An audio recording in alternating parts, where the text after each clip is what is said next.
I get up, time is barely on our side. I don't wanna waste what's left. The storms we chase are leading us, and love is all we'll ever trust. Yeah, no, I don't wanna waste what's left. And on we'll go, through the wastelands, through the highways, till my shadow turns to sun rays. And on we'll go, through the wastelands, through the highways, and on we'll go.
I'm saying bye to all the lies and all the times you cried, saying that I wasn't right, yet I was right by your side. You manipulator, playing games, your friends commentators, and I don't know what you say about our private conversations, but it's got them hating. Thanks to all the rumors you be claiming, it's cool, I'm done with you, so they can throw you a celebration. You gon' hate it when you see me with somebody living better. I'm trying to tell you that me just doing me gon' have you jealous. And on we go, right here on the Wyatt Independent Network, Wyatt Independent News Network. Hang on, let's see how the sound is. Sound check, 1, 2, 3, 4, 5. Network, hang on, let's see how this. Nope, that isn't working. I got to keep doing this. Up if I don't unplug it every time, it does that. Let's see. Up if I don't unplug it there we go. Apologies for that, folks. I got busy recording another video, this one about the press conference in New Orleans yesterday, and I did not unplug and replug my microphone, so I'll get to that. It's odd because the sound on, it's got to be something to do with this software, because the sound on the video, let's take a listen to that very quickly and see if that's worked up, because I haven't listened, but here, let's see. This time, safety structures such as bollards to be fixed and improved immediately. Only weeks ago. So it worked just fine with Logitech software, but with the streaming software, it's something weird. Anyway, welcome back to the program, folks. As I sit here comfortably in Pennsylvania, talking about things that have no interest to me, that I have no business talking about, like South Africa. South Africa, yes, it's none of my business. I should just be quiet and foot sick. Who am I to talk about South Africa? Who are you? What's your agenda? What do you want? Ons fati kaki. Ooh, I don't take any crap either.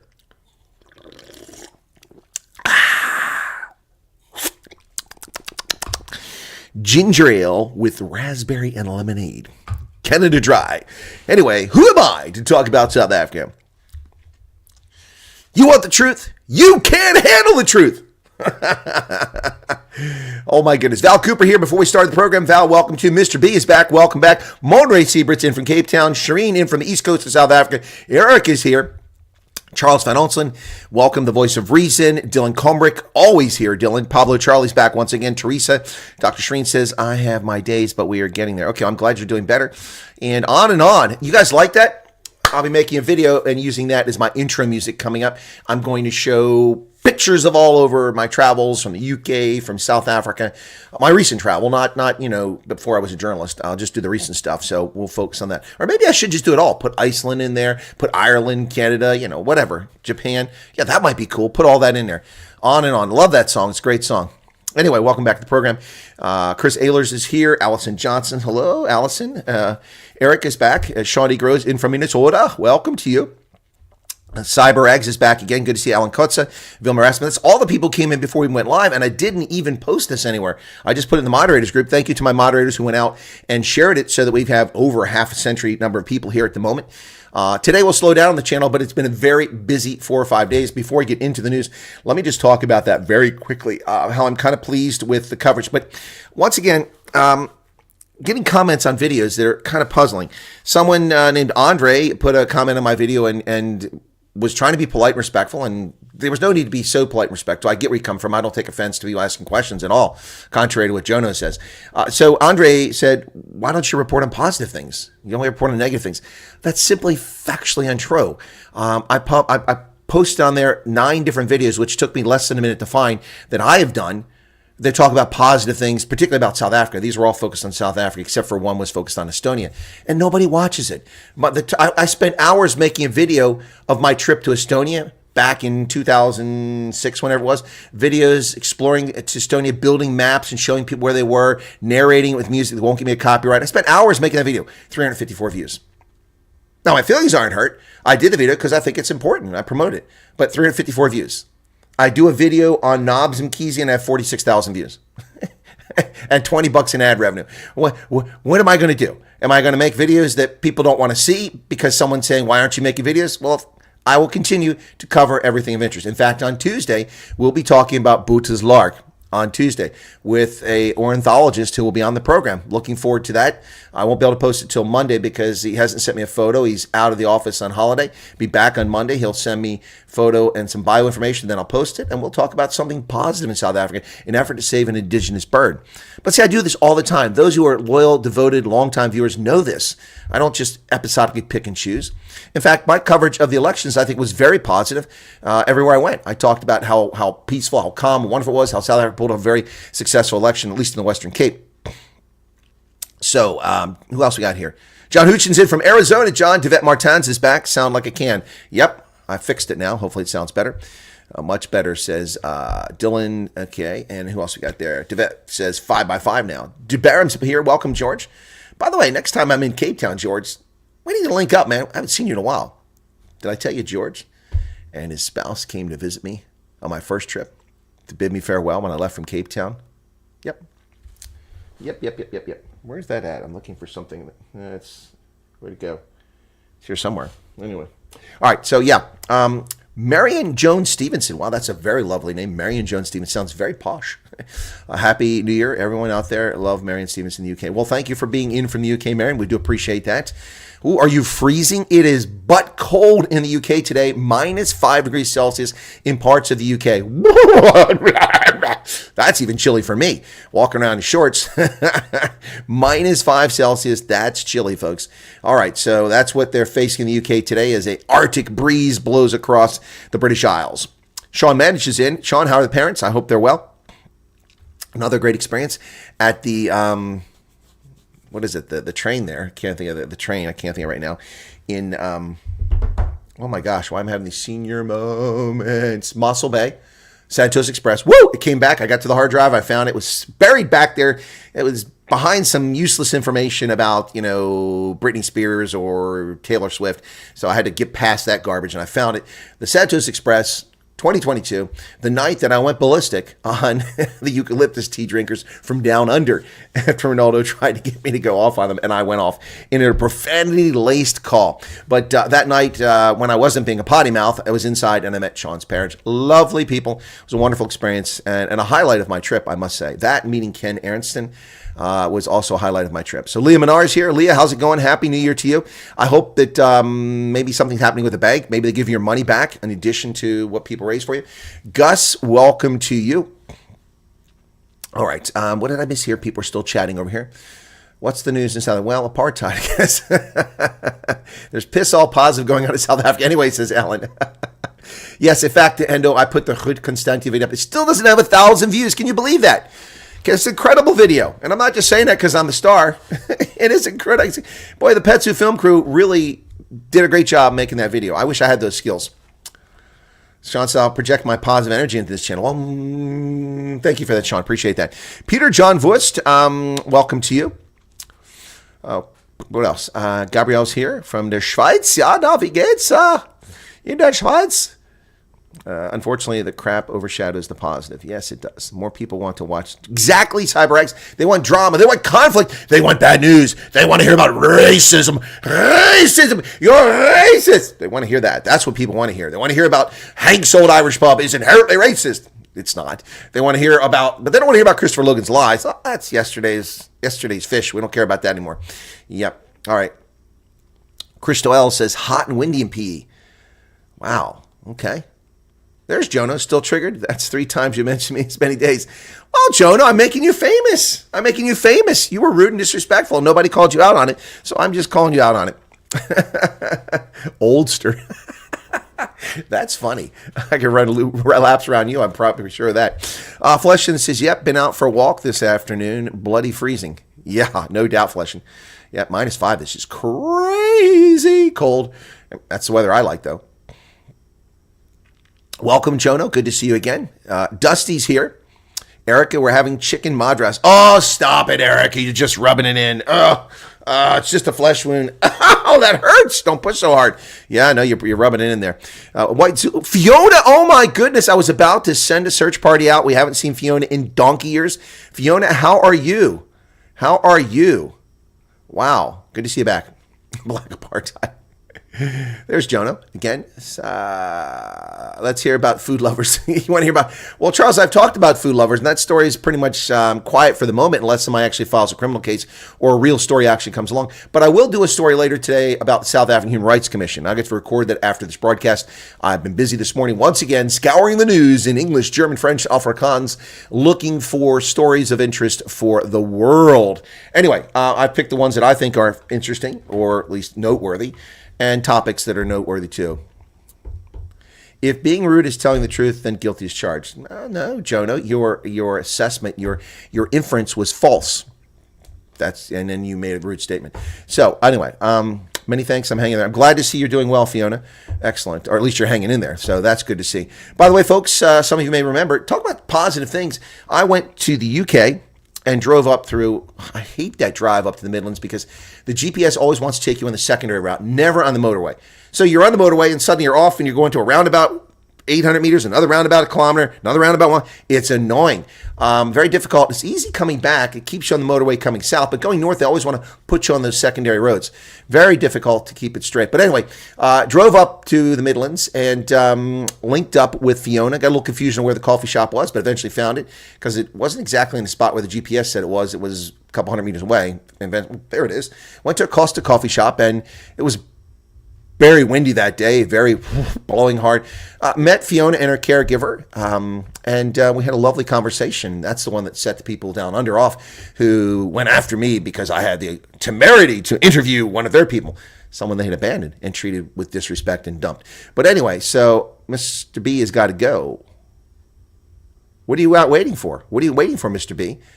What are you waiting for? I mean, are you waiting for something? Tell me what you're waiting for. The news? Is that it? What are you waiting for? I don't know what you're waiting for, Mr. B. How can I?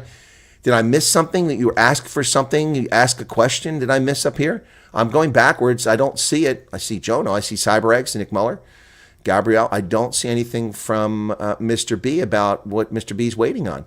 What are you waiting on, Mr. B? Did I miss? The bank do nothing, and that's more than the police do. Okay, thank you. Thank you for that, Leah. Erica says, Richard says Erica was missed. That's nice of Richard. But what is Mr. B? What are you waiting for, Mr. B? Please tell me. I can't address it if I don't know. Wow. So I don't know what's being missed there. Okay. Jonathan says most black people in South Africa are poorer now than they were during apartheid. Well, that's true. There's 3 times as many people living in abject poverty as there were before. Roy Pio's back. Hey, Roy, good to see you again. Wow, it's been a while. Hope you're well.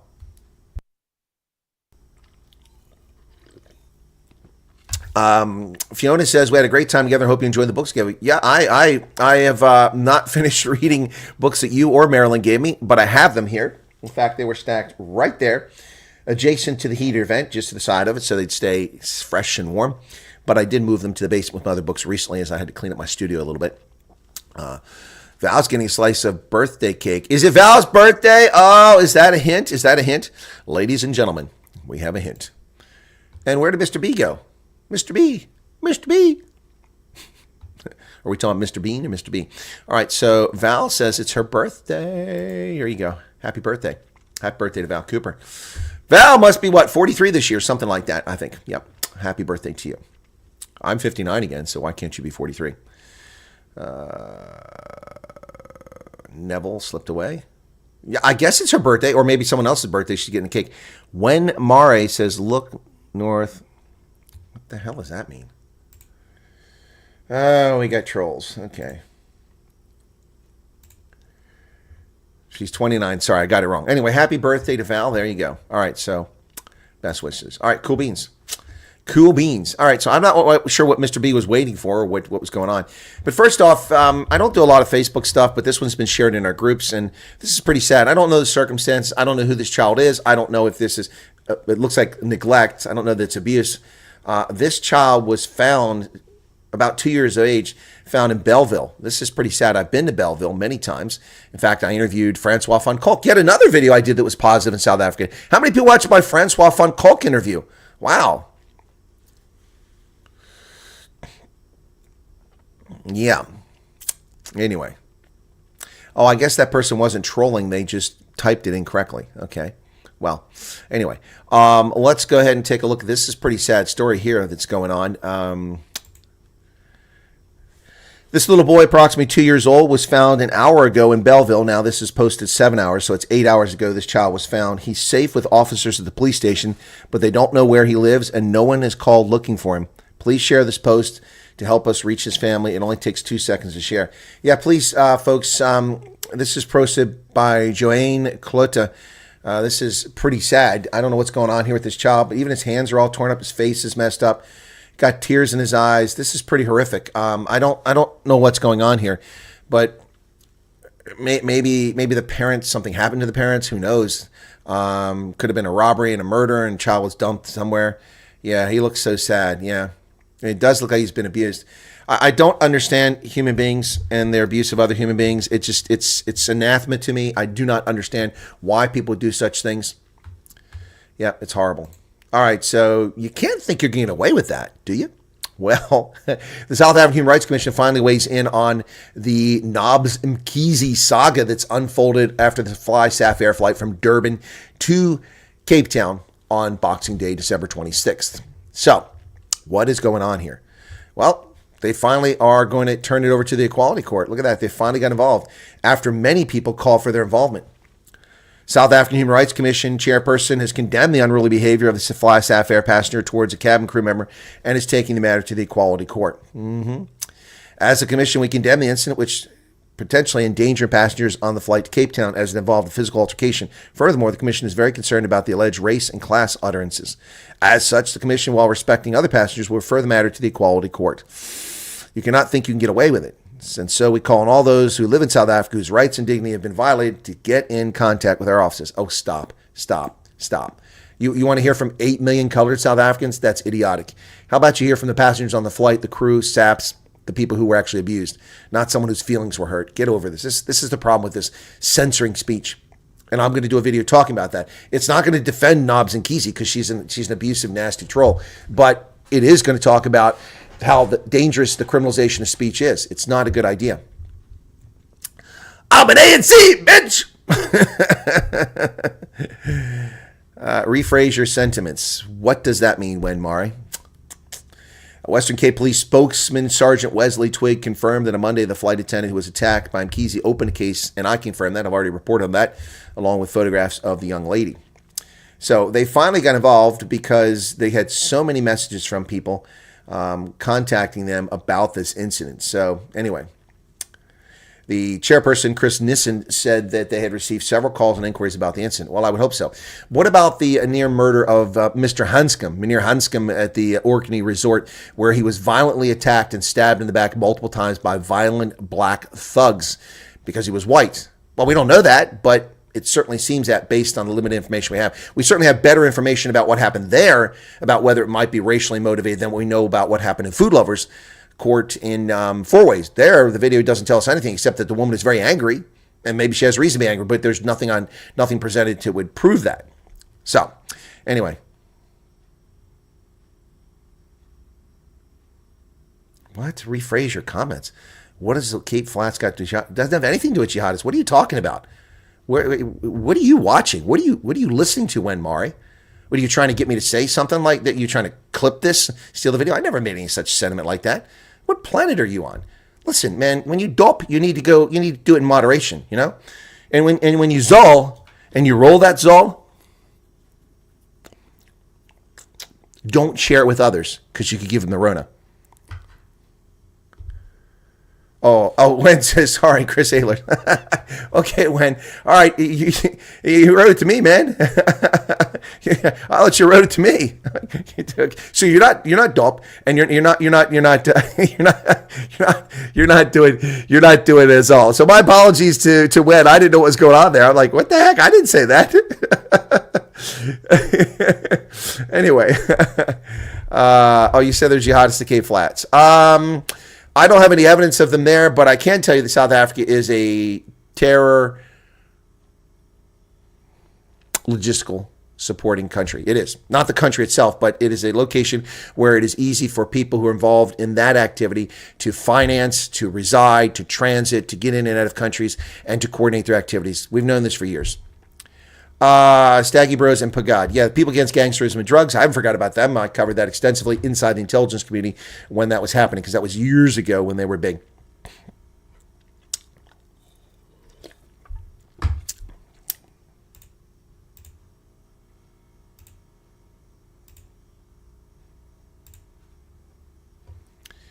All right, so they're having their own confab. There is a substantial money.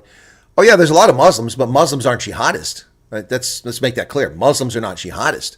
There are jihadists among Muslim communities, but that doesn't make Muslims jihadists. No more than being Christian makes you a crusader. Do I have a cold? No, I have some congestion, but not a cold. Why? Does my voice sound odd?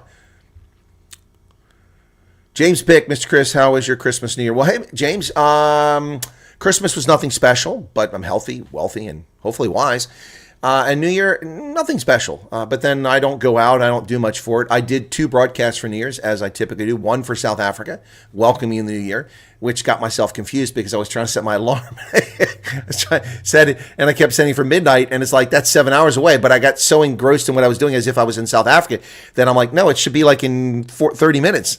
And I finally realized that about the time that somebody pointed out, I said, hey, no, it's correct. That's your time zone. And it was correct. It was midnight my time zone. I needed to set it for 5 p.m. here so that it would go off. So I knew when it was, because my clock, I had to reset my clock. That keeps losing time.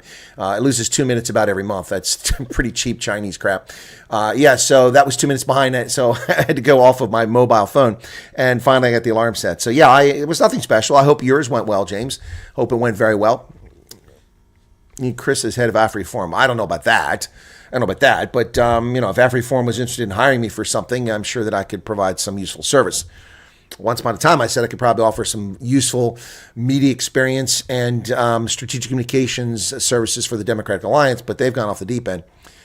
What do you think about the incident in New Orleans and Las Vegas? I've talked about that, James. You must be tuning in for the first time in a while. I've talked about that. I covered the press conference yesterday and gave analysis afterwards. You can watch that video on my channel. It's only about 40 minutes long from yesterday.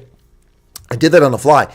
As I was about to go live, I found a link, and they were gathering for the press conference. So I went to the loo. I came back, and they started the press conference. So on the fly, I started my news program, went straight to the press conference, and I commented on it during and analyzed it afterwards. The incident in New Orleans and the incident in Las Vegas are quite disturbing, but not shocking. It occurred on a big holiday. Both occurred in major tourist destinations, and part of terror is to terrorize people and give fear and frighten them. Beyond that, what I have to say, which I just recorded a video a few minutes ago before I went live, which I'll have to edit and then load up after this broadcast. Beyond that, regarding the New Orleans situation, the press conference yesterday was a disaster. It was horrific to see the callous indifference of the officials. Their clearing of the crime scene 23 hours after 14 people violently murdered over a stretch of several hundred meters, and in 23 hours they clear the scene. That's bullshit. Who clears a homicide scene in 23 hours, let alone one with 14 victims spread out over hundreds of meters? This was all done to show how resilient the city is. What do they call New Orleans? Not the Emerald City. There's a name for it. I've forgotten what it is right now, but it is ridiculous, absolutely ridiculous. This is a disgrace, and it leaves you to wonder, what are they covering up? So I'll talk more about that in this broadcast and in my videos, but that's a quick answer for you there. NWC is working hard over the holidays. Keep cranking out. I am, and we have been. So what I want to say is this. I mean, it's not going to be that way today because I haven't put out a video that's going to soar. So let me just talk about the past few days, okay? I did not see any story, Anne-Marie, about Elon Musk and a deal for Starlink. So let's see. We got on the 29th Sunday, we had 20. Okay, so on Saturday we had 2,380 views. On Sunday, we had 20,378. That's more like it, 10 times as many views. On Monday, the 30th, 24,000 views. On Tuesday, New Year's Eve, 24,000 views. On Wednesday, January 1st, 29,000 views.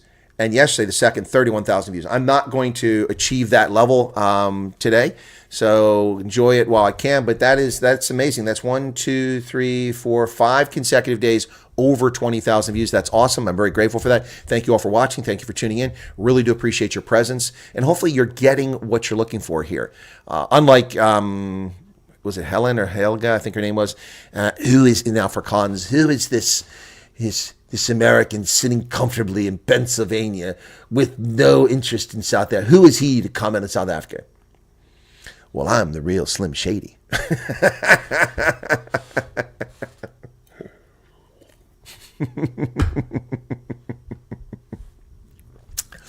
I've never been to USA. I just watched it. If the Arkansas policemen are as mighty. I have no idea what you're saying, Vilma. The last part of your sentence didn't make any sense. You've never been to the USA. I just want to know if the Arkansas policemen are as mighty. As mighty as what, Vilma? I don't understand that. The real Slim Shady, please stand up. That's right. Please stand up. Nicklin Resort in Limpopo is owned by a Saudi prince where all the employees allegedly have to enter and exit via tunnels, so high-profile guests don't see them. Interesting. That is interesting. So, all right. Seems the Dems want to block Trump being confirmed. Yeah, of course, Meerkat. We knew that. They're going to try that. So today's the day. Today's the day. The Speaker of the House will be picked today, and I guess then they'll do the Senate, not the Senate, but they'll vote to recognize the Electoral College. They can try. What will have to happen is the way the process works, the way that was deemed an insurrection and criminal, and they tried to destroy the life of Josh Hawley, in fact, threatening his 9-month pregnant wife on his property, violating federal law, committing felonies, while law enforcement did nothing to protect this pregnant woman when Josh was back in Missouri a couple of years ago. This is insanity of the highest order. But anyway, the process works as such. So if a member of the House of Representatives has an issue with the votes and the electoral votes that have been sent to the Congress by the respective states, if they have an issue, they stand up and they raise an issue. I object to the counting of Pennsylvania's 17 electoral votes for the following reasons. Now, it doesn't go anywhere unless a member of the Senate also does the same. It doesn't matter which party stands up. I also object to Pennsylvania's electoral votes. Then the House and Senate must leave the chamber, go and discuss those electoral votes and whether they will confirm those votes or not. They come back, they reconvene, and they vote. The Democrats have tried to destroy Bush's victory in 2004. In 2000, they tried to destroy it, and they tried to destroy Trump's victory in 2016. All three times objecting someone in the House. In 2004, a member of the Senate, Barbara Boxer, if I recall correctly, also objected, and therefore they actually broke. But when a Republican objected to the electoral votes of Pennsylvania, Georgia, and Michigan, and Iowa in the 2020 election, the Democrats lost their mind. The media lied about it, and Americans who failed civics class or never took civics class didn't understand what was going on. And therefore, we heard all this nonsense about the so-called insurrection and trying to overthrow the process. Utter nonsense. Utter nonsense. It's how the system works.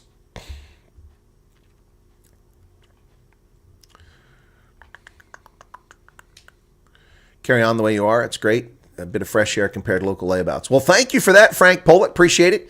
Thanks for being here. Savage Daughter, see the results of pollution around mine dumps in Joburg. Well, not just that, but look at the rivers. We're going to talk about that today. Pollution in Schwane, Pretoria. What else? Freezing in the UK. Yes, it is, Savage Daughter. It is definitely freezing in the UK. Anyway, I want to thank everybody who's, so I was stumbling along about 50 or 60,000 views in December, and suddenly I surged to 130, 140,000. Kind of like the old days. Not quite the same, but not bad. Not complaining about it. So thank you. We are currently sitting at 20,749 subscribers. Thank you for that.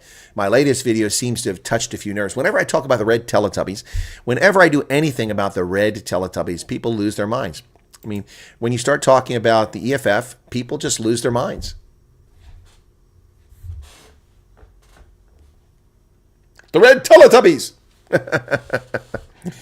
Why must they certify? Oh, they must certify it because it's part of the process. You have to, it's like anything. You have to certify an election. Election officials have to confirm that they're valid. So the states must do that. And there's good reason for it. When we have states that are considering rebelling like we did in 1860, and then they send, maybe they'll send fraudulent results, then, you can't certify it. So in 1960, the first time that Hawaii was a state for a presidential election, what happened was the Republican was declared the winner, Richard Nixon, by Hawaii's election officials. And so the Republicans designated their electoral college electors. They went to Washington to convene for the electoral college. And then because the race was so close, they did a recount and determined that Kennedy actually won. So the Democrats also sent their team. And while they were both in D.C., this was being sorted out. And eventually the state certified Kennedy as a winner, not Nixon. So both the Republican and Democratic delegations electoral college voted in 1960.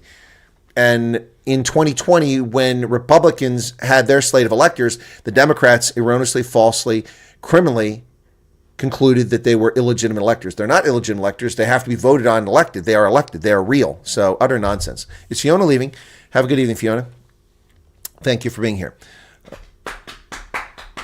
No, the EFF is not higher than me. That's just the red Teletubbies.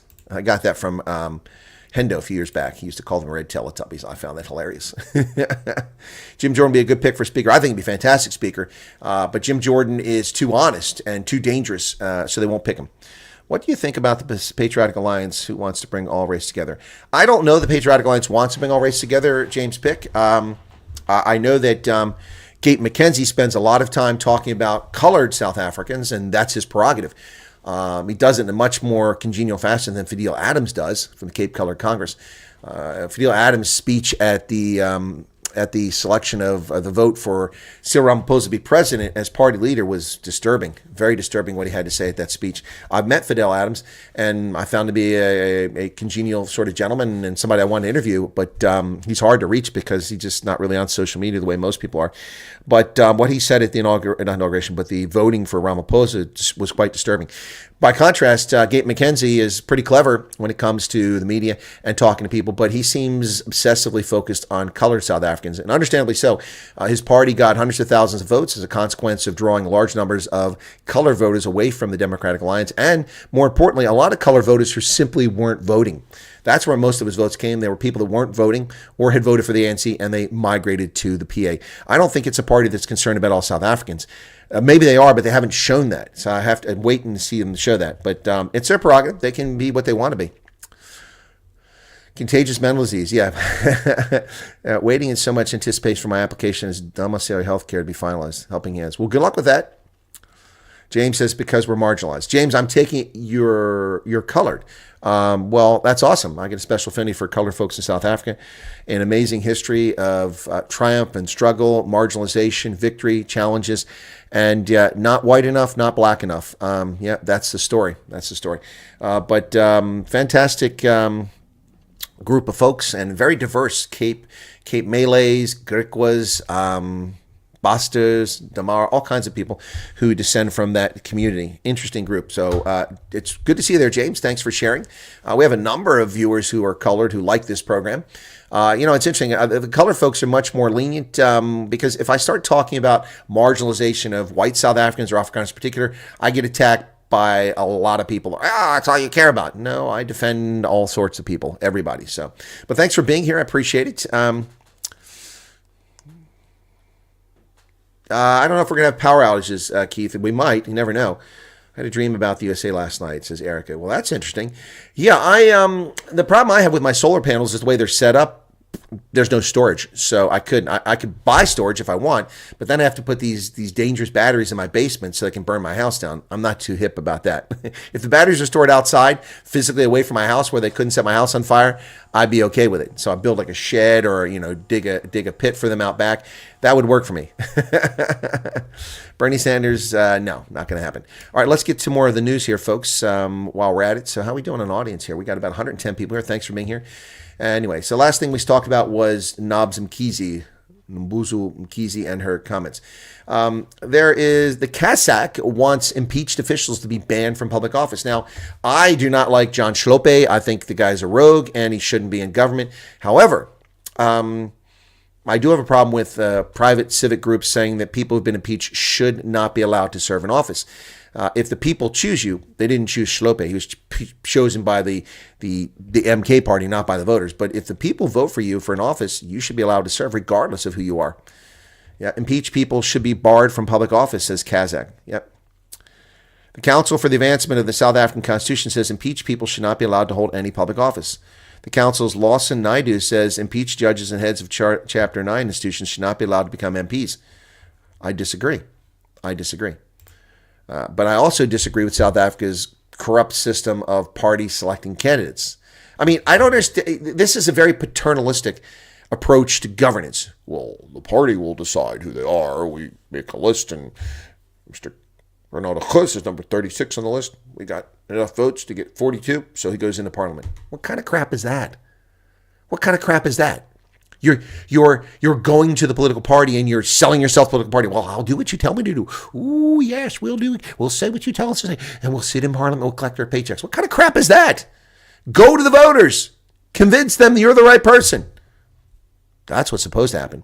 So I disagree with this. So the thrust of the submission will be there's an anomaly in the Constitution. If you look at Section 89, it says that an impeached president will not receive any benefits from office and not hold public office. But there's an analogous provision that when it comes to impeached judges or impeached heads of Chapter 9 institutions. Listen, Marion Barry was convicted of being a drug buyer or whatever as mayor of D.C. He went to prison, he served his time, he came back, he ran for council, and those idiots reelected him. Well, that's on the idiots who voted for him. They shouldn't be barred. You are not barred from serving as president of the United States if you're impeached, maybe if you're convicted. It's simply a removal from office. So I think that these people mean well, but they really don't know what they're talking about. So just dumb idea. Now, as far as Schlope being on the Judicial Services Commission, that shouldn't be allowed. Any reasonable person should not vote for this guy or allow him to be on that committee. That's just nonsense. The guy's an impeached judge. How can we trust his judgment on judicial matters? How can we trust that he wouldn't be there simply for revenge against the very people who impeached him? Yeah, that's just dumb. Jonathan says our Constitution is a joke. Well, it's very long, I'll tell you that. It's like 78 pages. Well, there's a 6 billion rand shortfall. Ooh, my goodness. Finance and Economic Development MEC Lebohang Male has warned that Gauteng could find itself $6 billion in the red by June. Wow. Department's persistent non-compliance with supply chain regulations has been cited as a critical threat to Gauteng's overall financial stability, with corruption being the root cause of crisis. Why are no people in the docket? Why is no one being charged with crimes? Why is nothing being done about this? Because people profit from it. Corruption is profitable. Okay, folks, I may do a video, but I know nobody will watch this one. Maybe a few hundred of you will watch it, but I will maybe do a video about the new police commissioner. Now, what I'm going to say is I'm going to give cautious early assessment of Mkhunu. I think that by comparison to the cat in the hat, the twat in the hat, that would be, of course, Beckett Chile. This guy is just so much more impressive, and he's much more reasonable. He is more open with the public. I'm not a fan. I'm not a fanboy. I'm not saying he's great and wonderful. But, you know, when you compare anything to Beckett Chile, it's going to be an improvement. That guy was just an absolute disgrace. He misused the police. He failed to use the police properly. He is just a fool, and he loved his privilege. He was a cater. That's all he was. Not competent, just a cater. That should be a bumper sticker. Not competent, just a cater. Hey, don't steal that. I'm going to copyright that. Not competent, just a cater.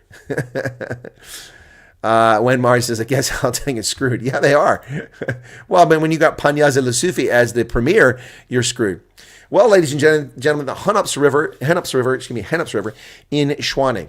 Now, it's hard enough to get a river in the Highveld, let alone you ruin it. So, turns green, algae bloom signals growing environmental crisis. But it's not climate change, folks. It's sloth. Look at that refuse that pigs have left there. Look at that. Look at that. The Hennops River's recent green hue has raised alarms, with the Department of Water and Sanitation strongly advising against any water contact sports. Duh. It's toilet water.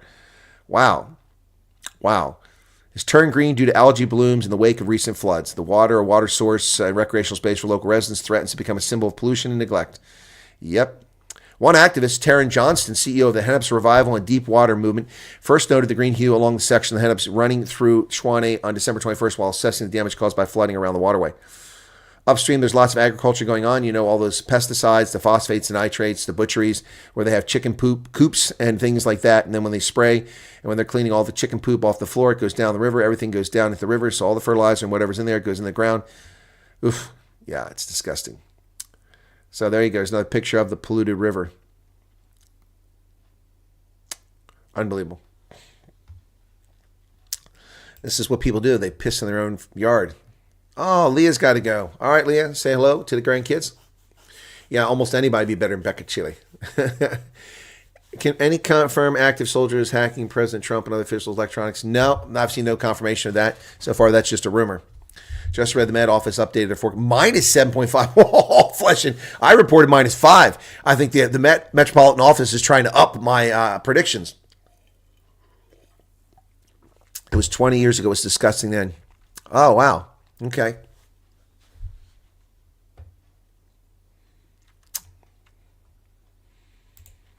African National Congress stalwart Yusuf Abramji, has passed away at the age of 74. ANC stalwart anti-apartheid activist and former mayor Yusuf Abramji died at age 74. He served the ANC in the KZN Parliament between 1994 and 2008. He passed away after a brief hospitalization. He buried Friday in Pietermaritzburg. His death comes years after his wife was murdered in her consulting room at the hospital in 2006. Wow. Another victim of violence in South Africa. A crucial 150% subsidy for electric vehicles. South Africa sells virtually no electric vehicles. Just 1,079 last year, I believe the total was. And now they're going to offer a 150% tax incentive to buy these environmentally destructive vehicles. Yeah. Or, the ones that just blow up outside of Trump hotels. 150% tax incentive for electric and hydrogen vehicle manufacturers has been signed into law. The incentive, first announced in 2024 national budget, is set to bolster local electric vehicle manufacturing. It will come in effect in March of 2026. 150%. If you have to give 150% incentive to buy something, maybe it's not a good deal.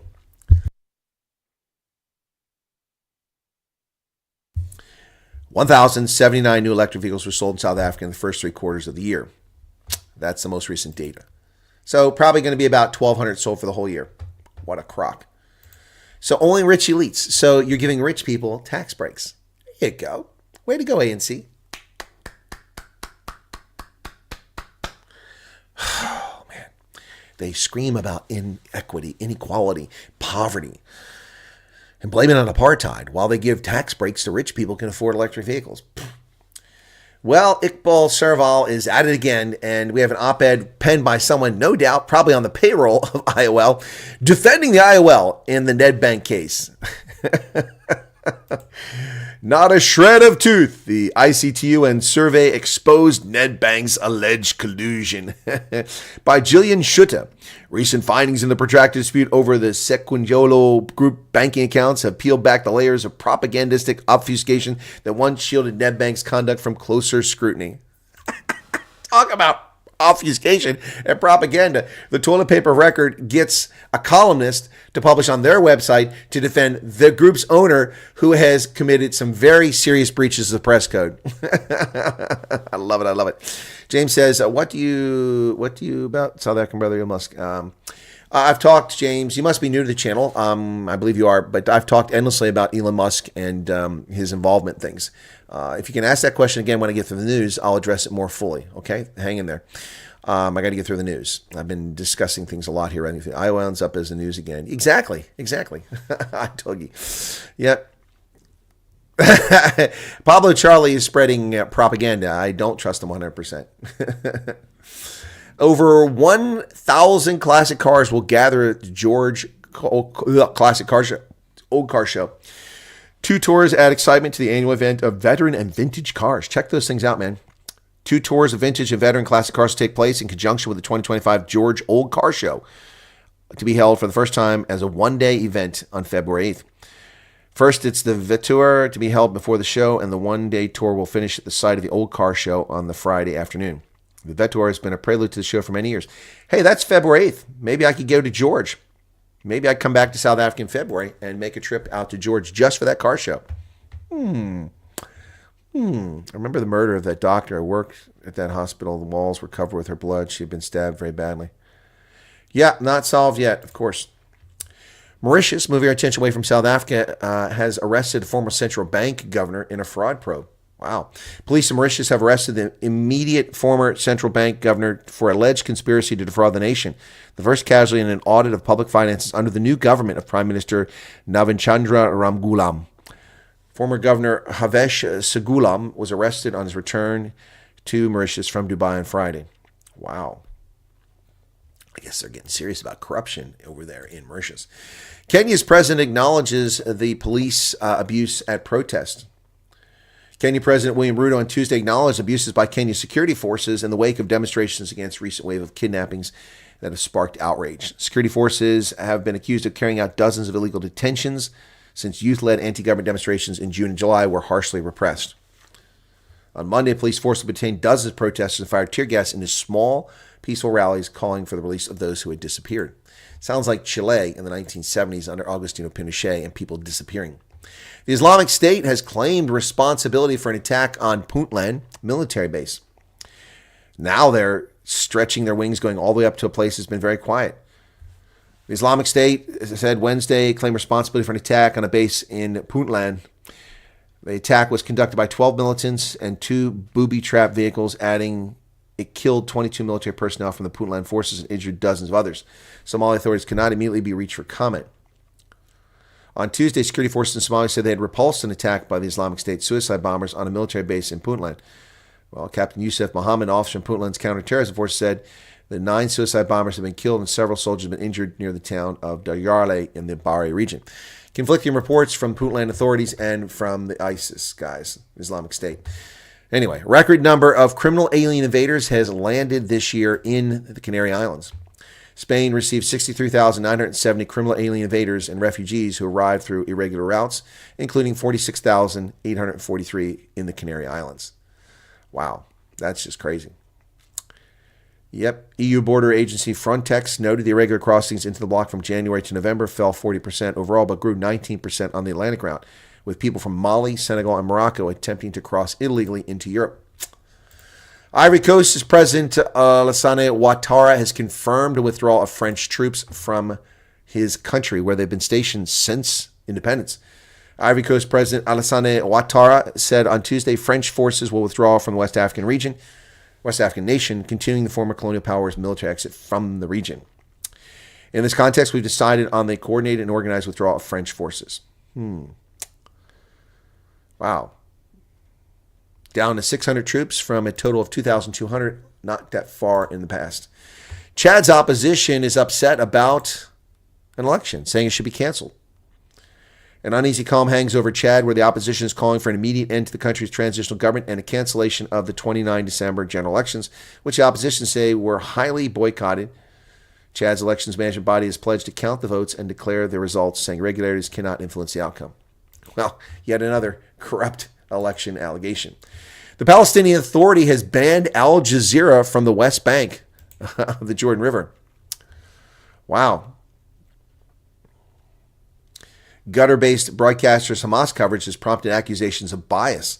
The Palestinian Authority banned Al Jazeera in the occupied West Bank. It's not the occupied West Bank. It's Judea, Wall Street Journal. The Palestinian Authority banned Al Jazeera in Judea in the latest confrontation between the influential broadcaster and governments that have accused it of sympathetic coverage of Hamas. Wow, the Arabs are fighting with each other. I love it. China adds more sanctions. Ladies and gentlemen, watch this space. Pay attention to this analysis right now, January 3rd, 2025.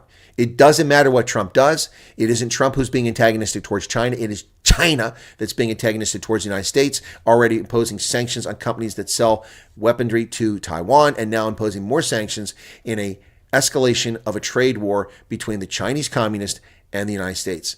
Trump didn't start it. Trump will be blamed for it. Trump didn't start it. It happened on Biden's watch. The Chinese Communists have been imposing sanctions, and they did it again today. Beijing starts here with fresh warning to Trump of economic statecraft at its disposal. This is a clear threat to the independence and the economic security of the United States, and it should not be tolerated. This scumbag, president for life, must be removed by the Chinese people. China started the year with a broadside against U.S. defense contractors, responding to recently ramped up Taiwan arms sales by the Biden administration and laying down a fresh warning to President Trump. Wow. They blacklisted 10 companies as unreliable entities, barred from doing business in China, and said it would block an additional 28 from buying its unspecified components that could have dual civilian and military uses. It is China that is starting the trade war, not Donald Trump. Let's be clear about that. Another crash, plane crash in California. South Korean presidential guards have prevented the arrest of the impeached president. Wow. Detention attempt suspended after tense standoff between 200 guards, troops, and investigators. Look at that. Stop the steal. They're using our signs. They're eating the dogs. They're eating the cats. They're using stop the steal signs in South Korea. South Korea's presidential guards and military troops prevented authorities from arresting impeached President Yoon Suk-yeol on Friday in a tense 6-hour standoff inside Yoon's compound. He's under criminal investigation for insurrection over his December 3rd martial law bid. It was judged that it was virtually impossible to execute the arrest warrant due to the ongoing standoff. Once inside the compound, the CIO and police were outnumbered by cordons of Presidential Security Service personnel. More than 200 agents blocked them from arresting him. Wow. Talk about a loyal force. That's a presidential guard. They protected him against police trying to arrest him. Turning our attention to Europe, Montenegro considers banning guns after 12 people killed in a mass shooting. But they only happen in America. Montenegro's government began a 3-day mourning period after a gunman opened fire on New Year's Eve, killing 12 people, including 2 children, across several locations. The shooter, identified as Aleksandar Martinovic, 45, fled and attempted suicide after being cornered by police. He died of his injuries. President Yakov Militovic said Wednesday evening he was shocked and stunned by the shooting. Instead of holiday joy, we've been gripped by sadness over the loss of innocent lives. Yeah, Montenegro. According to the police, the gunman had a history of illegal weapons possession and had spent a day at the bar 22 miles west of Podgorica, the capital. After the brawl broke out, he went home, returned with a weapon, opened fire at 5:30 in the evening, killing 4 people, including the bar owner. After the initial shooting, he proceeded to kill 8 more people in at least 3 other locations. If citizens had been armed, someone would have stopped him long before he killed all those people. Long before he killed all those people. The Netherlands has decided to publish the names of 420 25,000 suspected Nazi collaborators, tarnishing the reputations of innocent people in this bid to, I don't know what they're trying to do. Names of 425,000 people suspected of collaborating with Nazis during the German occupation of the Netherlands have been published online for the first time. The names represent individuals who were investigated through a special legal system established at the end of the Second World War. Of them, more than 150,000 actually faced some form of punishment. The rest of them, many of them, were determined to be innocent, yet their name is going to be forever tainted by this publication. The full records show that were previously only accessible by visiting the Dutch archives in The Hague. Now they're going to be publicly available online. Wow. It contains the names of people who were found innocent. It also contains the name of war criminals, 20,000 Dutch who enlisted in the German armed forces and members of the National Socialist Movement, the Dutch Nazi Party. Does not specify whether the person was found guilty or what form of collaboration they were suspected of, but it will tell you just what file to request to see the information. There will be very nasty reactions to this. Yep. This is terrible. You shouldn't be doing that. So they're going to taint the reputation of people who were found innocent by publishing this online, associating with it. Well, this is another silly thing. Alcohol is linked to cancer risk, according to the Surgeon General. But aren't they the same people that told us we should drink a glass of wine every day for our health? Alcohol has been found to increase the incidence of at least 7 types of cancer. And I can tell you that the existence of the Biden regime is raised the risk of anal cancer for me by about 10,000%. Jeez. As I said, temperatures plummeted to -5. Now we're hearing from the meteorological office, that it could be -7.5 in the UK.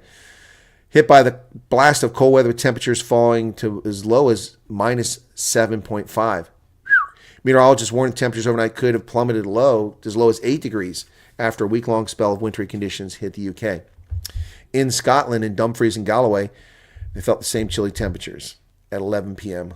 on Thursday. Amber alerts issued on Thursday will run until January 8th. Obviously, an Amber alert in the UK is different than Amber alert here. Here, it's about a kidnapped or missing child. There, it's about weather. Brazil is reconsidering its foolish decision to eliminate daylight savings times.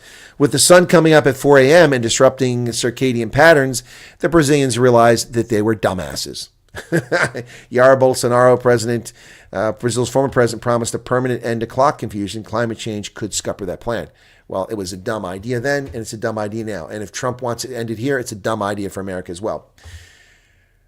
Speaker of the House Johnson looks to retain his speakership despite some Republican holdouts. House Speaker Mike Johnson, Republican Louisiana, has only one goal on the first day of the new Congress: keeping his job and tamping down a potential Republican mutiny. At 12 p.m., which is in 2 minutes, Congress will have its first sitting. The first order of business to choose a speaker. No other official business, including the January 6th certification of President Trump. Victory can take place prior to the election of the speaker. So, here we go. 218 Republicans. If the full House votes, as is likely, Johnson will need 218 Republicans to vote for him. A tall order given the Republicans enter with 219 seats. At least one Republican outright opposed him. One seat, that of Matt Gaetz, is currently vacant, bringing the total of the full House to 434 members. He's likely to keep his seat, but it may be some drama from the Freedom Caucus. Barricades that were supposed to be in place weren't, and people are dead. And I've talked about this in New Orleans. The warning signs and safety concerns were obvious to New Orleans residents, tourists, and experts alike. Throngs of New Year's Day revelers packed the city's bustling French Quarter, had no strong barriers to protect them from the speeding vehicles like the 6,000-pound truck that plowed into a crowd and killed 14 people. And in the video, which will be published after I edit it, when I finish this broadcast, you will see the issues I raise about this. Well, Joe Biden has blocked the sale of U.S. Steel to Nippon Steel, consigning the U.S. company to future bankruptcy. The years-long campaign by Japanese steelmaker for a $14 billion deal crashed against opposition to foreign ownership. President Biden blocked the sale of U.S. Steel, which dropped almost 8% stock as a consequence of that decision, to Japan's Nippon Steel, which grew. It went up by about 1%, fulfilling his pledge to keep the storied steelmakers domestically owned. The decision comes after the Committee on Foreign Investment in the U.S., CFTC, spent months reviewing the deal for potential national security risk. In an order Friday, the White House required the companies to abandon the deal within 30 days. We need major U.S. companies representing the major share of U.S. steelmaking capacity to keep leading the fight on behalf of American national interests, Biden said. Nippon Steel is the world's fourth largest steelmaker. It had pursued U.S. steel as a way to enter the American market, where tariffs have helped keep prices higher than other parts of the world. Biden's rejection of the deal is a sign of the U.S. government's tilt towards protectionist policies for businesses. It also clouds the future of the 124-year-old U.S. Steel, where executives have said they may close plants and shift production to lower-cost facilities if the sale didn't proceed. So all Joe Biden has managed to do is shift our steel production overseas to South Korea or elsewhere. Thank you so much for your stupidity. Well, Elon Musk immediately went on the offensive when a Tesla blew up in front of the Trump Hotel, trying to shape the narrative with endless tweets disclosing details about the data they retrieved from the vehicle and about how his vehicle was so great and wonderful that it kept the blast from being bigger than it was. This is an example of an executive with a lot of power to influence public opinion.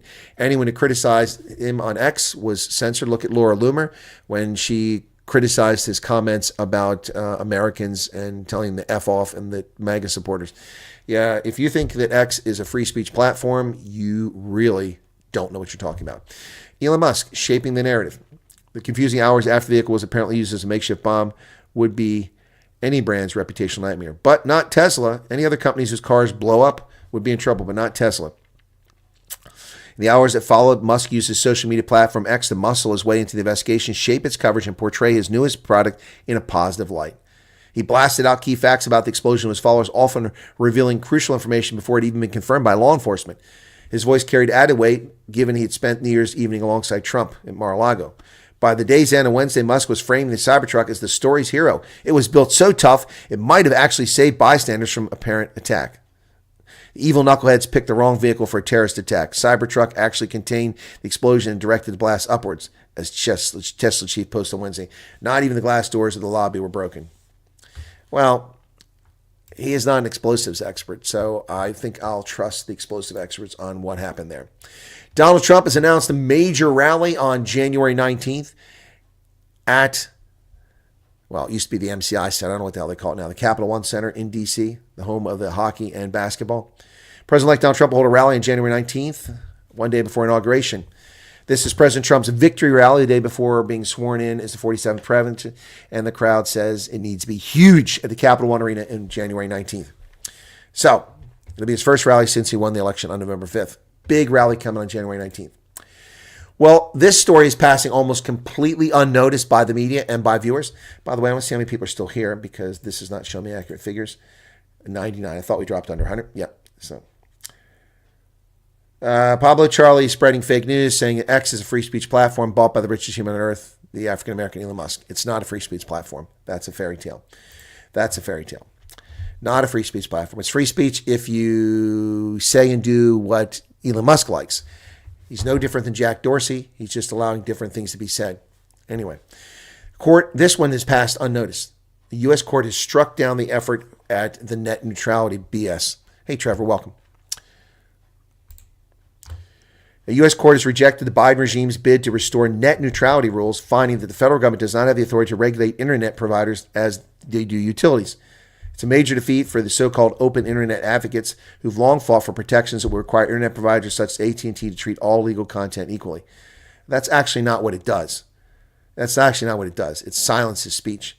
Such rules were first introduced by the FCC under the corrupt Obama regime, but later repealed during Trump's first term. In their decision, judges noted the different administrations have gone back and forth, but they said the court no longer had to give deference to the FCC's reading of the law, pointing to a recent Supreme Court decision that limits the authority of federal agencies to interpret laws. Yep, applying Loper-Bright means we can end all the FCC's vacillations, said the Sixth Circuit Court. There you go. So the leftist media, the BBC, are trying to frame this as a defeat for free speech when it's actually protecting free speech. Net neutrality was a disaster, and now it's gone. John Thune will take over as the leader, the Senate Majority Leader, the so-called conservative from the Dakotas, from South Dakota, who's been a major disappointment and oftentimes is little more than a rhino. This is disappointing, but at least Mitch McConnell, the senile lunatic with the Chinese connections, is no longer the Majority Leader. He can sit quietly on the sidelines. Wayne Osmond, founding member of the Osmonds, has died at the age of 73 from a stroke.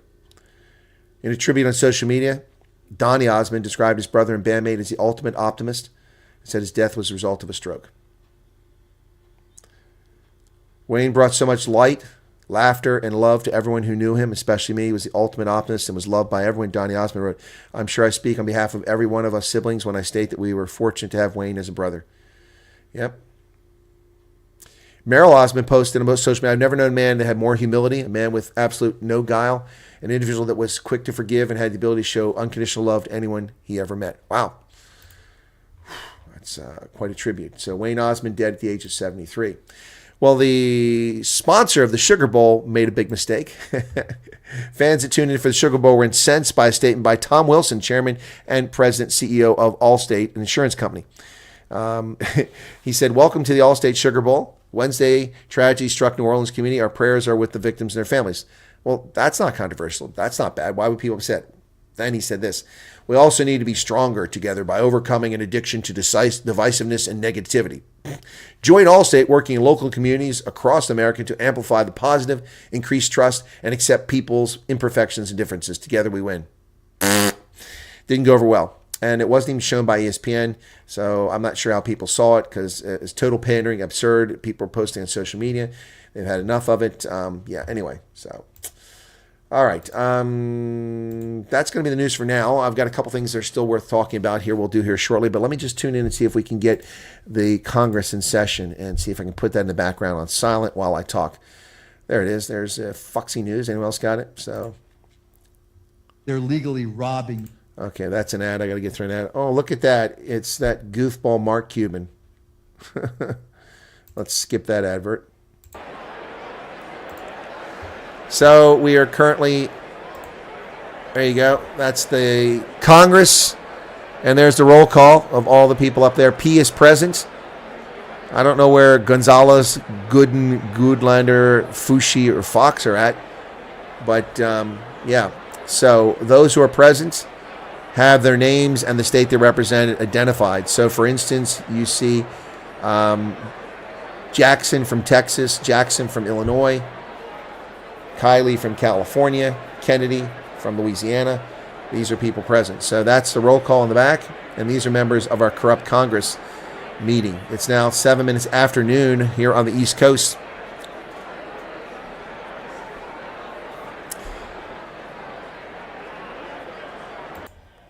All right, I'll put that on mute, and I'll put myself up on the camera, and I'm going to talk about a few other things here. So hang on a second.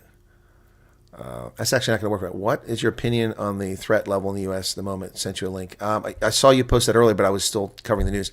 What's my opinion on threat level? It's very high. It was high ever since the Magdeburg thing, and it was ignored by officials who didn't take it seriously.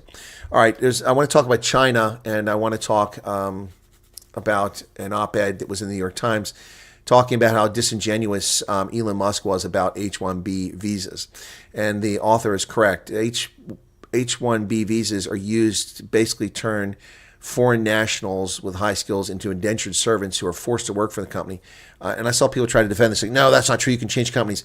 Yeah, but you only have 30 days to do it. So it's really, these people are coming to the country stealing jobs from Americans and being paid far less because they have no flexibility. They are at the whim of the company. Also, this has been abused. People have been allowed to stay here for years on end when they're only meant to come here for a short period of time, you get their visa. But there are 85,000 of these visas could be issued per year. Not 85,000 total in the country. There's over 500,000, nearly 600,000 people currently with one of these visas, which is valid. And that's nonsense. They should expire and these people should go home. But Elon Musk and Vivek Ramaswamy are insulting Americans and going on and on about this. So, threat level is high, Ronell, in my view. And it's not going to go down until after Trump is inaugurated. Trump's life is in jeopardy, in my view. Science says we can daylight savings in South Africa too. Gets dark. Yeah, well, you should. I think it would make sense. It would make a lot of sense. Instead of being pitch dark at 6 a.m., you would have light at 6 a.m. Anyway, so the Namibians use daylight savings time, so why can't South Africa? It's right next door. The issue is, what time does the sun go down? If it's later. No, the issue is about energy. That's why daylight savings time was invented. It was created to deal with energy because of energy crisis. So you spring forward and you fall back. You fall back so that the clock is, you wind up getting more daylight hours and you get less traffic accidents and things like that. So anyway, just the way it works. It works great in America, and I don't know what people have problems with it. There are a few states like Indiana and Arizona that don't really follow it, and the rest of the country does. So they just confuse things. But anyway, I think it's a great idea. Wenry says, wait, what is that? Where's my used beer? What's with your beer? Oh, my goodness. All right, so what is Vincent Dutoy doing in Angola? Mining diamonds? Vincent Dutoy, I have no idea what he's doing in Angola. Probably going back and meeting with people who are veterans and officials from the conflict when he was there. Remember, he was a prisoner of war there, so why wouldn't he be there? That's his prerogative. That is his prerogative. So you're seeing all the uber-connected, uber-wealthy gas bags who sit in Congress right there, who think they're special, preening clowns. Anyway. And they just act like fools. Look at them all smiling and talking. Their kids walking around in the chamber now. But give it an hour and we'll start seeing people act like fools. Always be grateful to us for donating Starlink setups in North Carolina flood victims. Yeah, that was very kind of him. He also donated Starlink to Ukraine. Yeah, that's right. X is the Musk speech platform. Correct. I don't know what he's doing in Angola. I'm presuming. I haven't had a conversation with him about it. I didn't even know he's there until somebody mentioned it yesterday. Elon Musk is the richest person on earth. Made X truly free speech platform. No, it hasn't. Pablo. All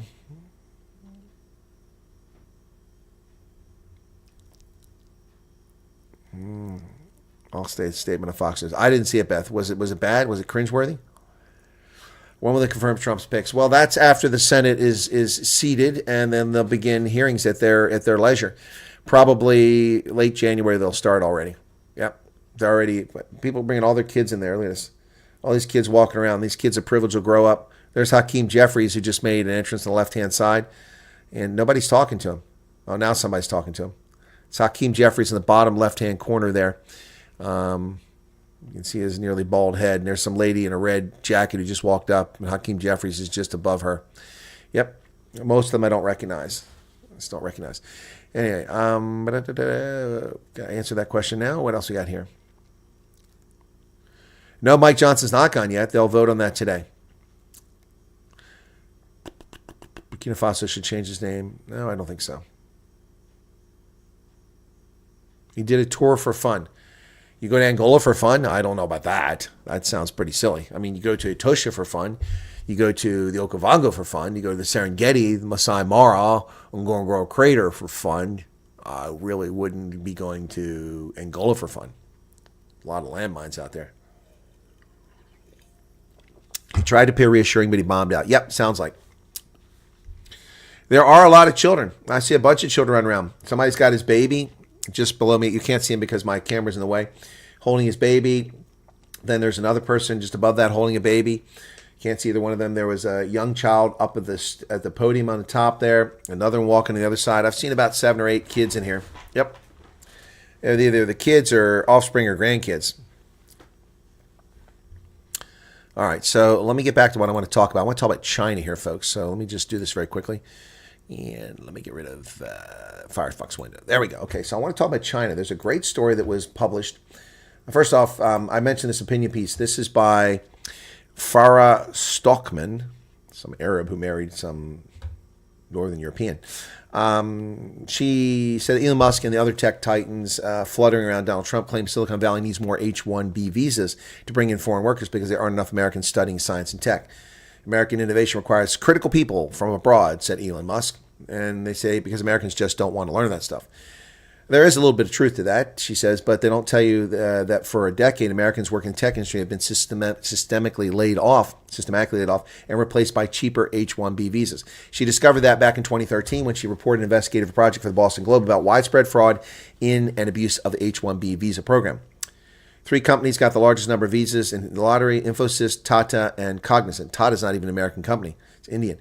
All 3 used a business model that cut costs by bringing over temporary workers from India and leasing them out to American firms like indentured servants. Prominent companies were jettisoning their locally hired IT departments and outsourcing those jobs. Nothing has changed. Today, those 3 companies are still among the top 5 recipients of the visas. When Americans realize they can't make a living as software engineers, they leave the industry. H-1B program worsens the very shortages it was supposed to address. Most H-1B visa holders are lower paid labor, not top talent. In May, Musk laid off 14,000 Tesla workers, including many H-1B visa holders. Reddit threads filled with laments by workers who had moved to the United States from India only to let go with no warning. They were desperate to remain in the country, but because their visas were owned by the employer, they had few options for doing so. That's why these workers are compliant and cheap. Yep, that's exactly right. That's well stated. Well stated. So there you go. I assume it was because they needed to hide brand and posting voting. I don't know what are you talking about? Angola is fun, unlike portrayed, says African idiot. Okay. You say so.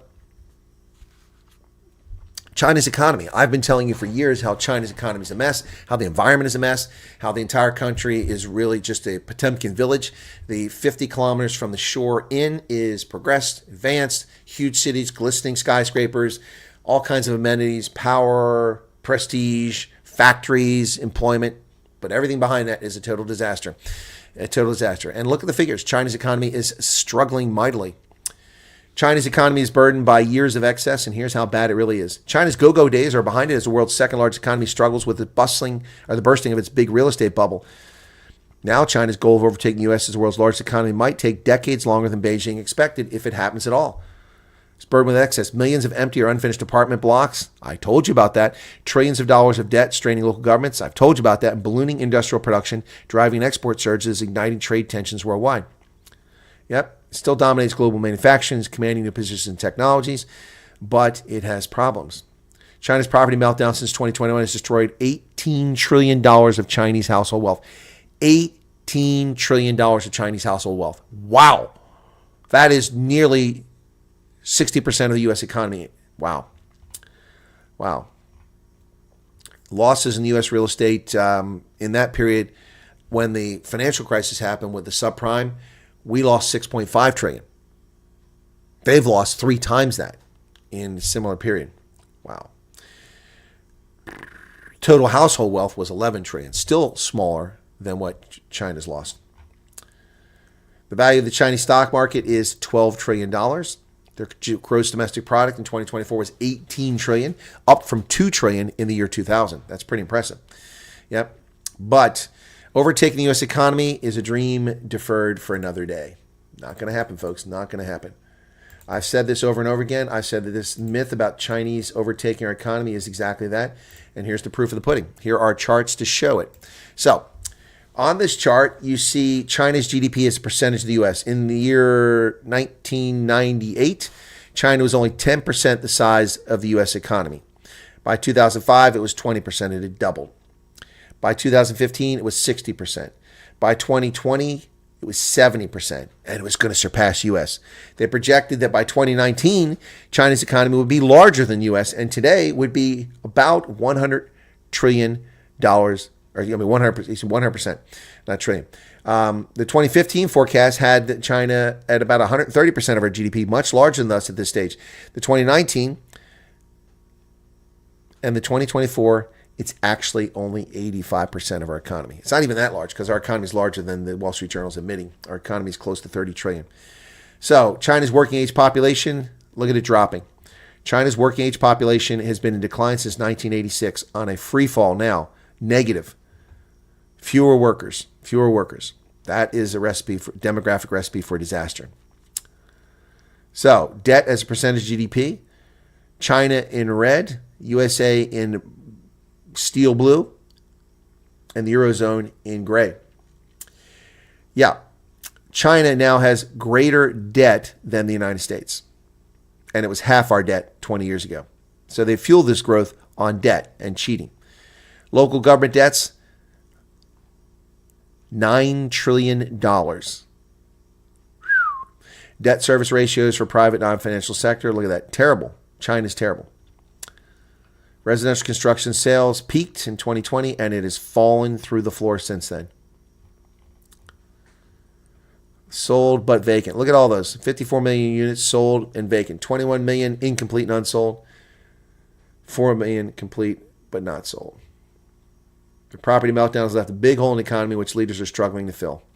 Look at all those empty buildings that China built that nobody lives in. Look at that. There you go. That's China, folks. That's China. That's what I've been telling you. Oh, wow. Unbelievable. Share of global manufacturing. China had just 10% in the year 2003. Now it has 30%. USA had 23% of global manufacturing in 2003. Now we have 15%. And for years, people said U.S. manufacturing sector is dead in the 1990s, in 2000. I said it's not. It still represents about 18% of our GDP. But we were producing 23% of global manufacturing. Now it's 15%. Why? Because they've sold us off to China. Yep. China's not the richest country in the world. That's a lie. That's factually incorrect. Factually incorrect. Scientists said USA and China should be allies. Would be good for the world. Yeah, get rid of the communists and we can be allies. China went from a nation of rice farmers to the richest country on earth. They're not the richest country on earth. It's all a Potemkin village. Tummy full and ready for more news. Okay. China's GDP share of U.S. in 2020, 70%, 24, it was 62%. Yeah, see, there you go. That's what I said. But they're saying it's 85. That's not correct.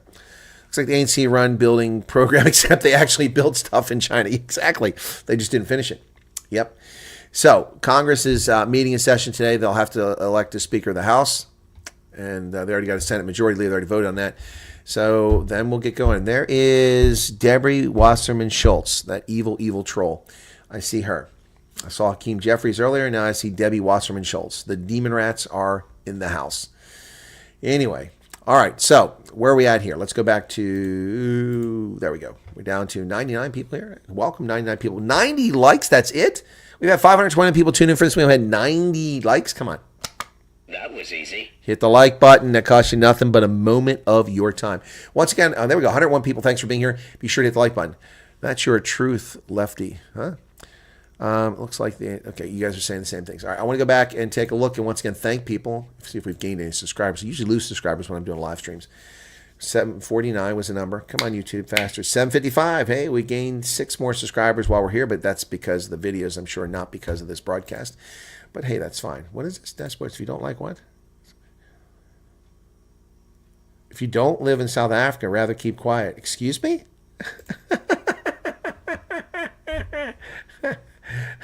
If you don't live in South Africa, it's my content foot SEK.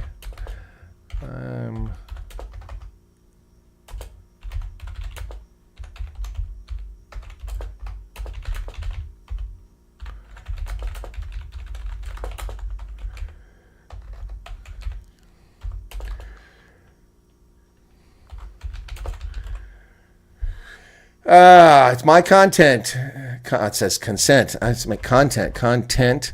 It's my content. Footsec. I'm going to report and analyze on whatever I like. Piss off. I'll take the piss off. That sounds kind of nasty. There you go. Wow. People complaining about my video on the EFF, telling me I can't comment.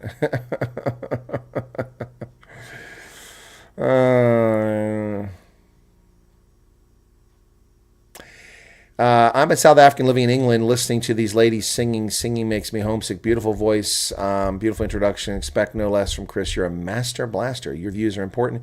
I watched your house tour of South Africa, and we are blessed to have you on our side.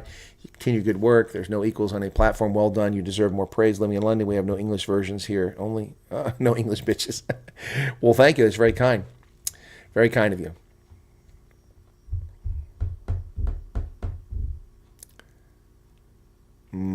EFF, what's this?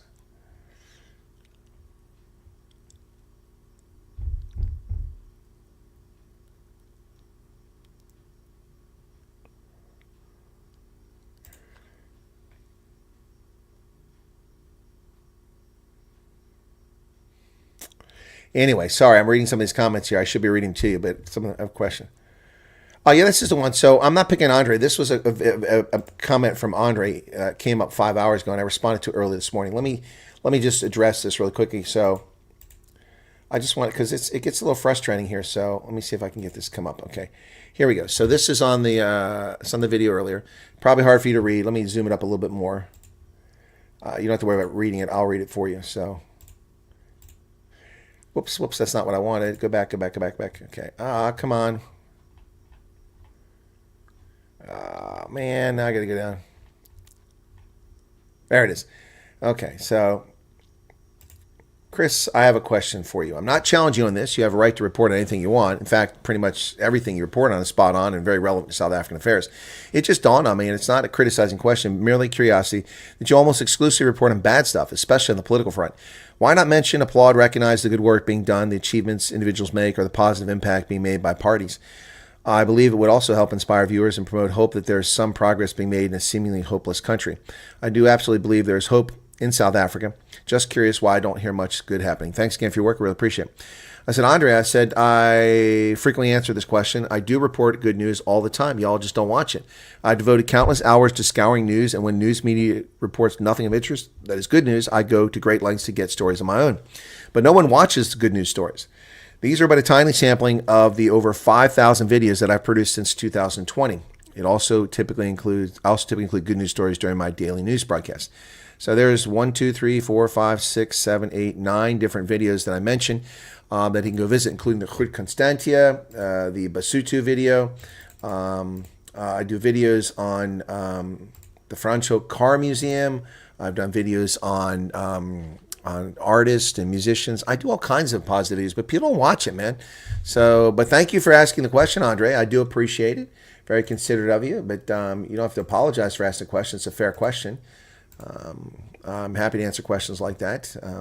Gives me a chance to point out maybe who watches those other videos. You may report he knows more about South than some other shit. I live in South and ask about Arkansas and USA. What about Arkansas? I don't understand. I appreciate that, Vilma. But what do you want to know about Arkansas? It says very low education standards, very low education outcomes. It's located in the south, adjacent to the Mississippi River. It has rubies, if I'm not mistaken, small gold deposits, and a lot of poverty. I don't understand what your question was, Vilma. I'll try to answer it as best I can. I just have to understand what your question is. Gerardo says, Chris, you are the man. Well, thank you for that. I did a lot of that content on the company blog. Okay. Good news doesn't sell. That's true, Erica. Yep. Jackie says, you may report South, you know more about South than some. I'd say I know more than most. By the way, anybody notice my cap? Today's a Cape Town theme. The Vitality, that's the insurer. Netball World Cup, Cape Town 2023. This is a cool cap. I'm so glad I got one. There weren't many left when I bought this. And then I'm wearing a Boulders Beach t-shirt for the Penguins. Now, we all love the Penguins, right? Unless you live near them. They are nasty little shitbirds. Yeah, the Clintons are from Arkansas. They are nasty little shitbirds. So is Governor Huckabee. Nasty little shitbirds, man. Ooh, those Penguins, man. They crap everywhere. They're nasty. They look cute. Discovery's a ripoff. Probably. I don't use them as a business. Stan March, good evening to you. Oh, Jenkins Notes t-shirt. Yep. So this one is from Boulders. Been there more than once. And that's a good news story. So let me do that real quick. Penguins. Let me see. Come on. N Penguins. GU. There we go. Penguin spotting. June of 2024. And then also did one on August 5th. So, why don't you do positive stories? Well, here's positive stories, but people aren't watching it, man. Let me get to that one. Let me get to this one. Got two of them here on the Penguins. Okay, it's taking a long time for YouTube to bring them up. Penguins spotting with the Colonel. Betty's Bay Penguin Colony. That's from this year. So, or afternoon, I should say, with the Penguins. They put a lot of artificial nests out here, made it a concrete between the nest for penguins to nest in, but they dig a lot of their own holes. I did find a nice spot where I could see the nest with other feeding two chicks. It was lovely, good experience. That's what you get. But I'm going to give you some views of what's going on here. I know you probably can't hear me very well, but it is what you can hear on the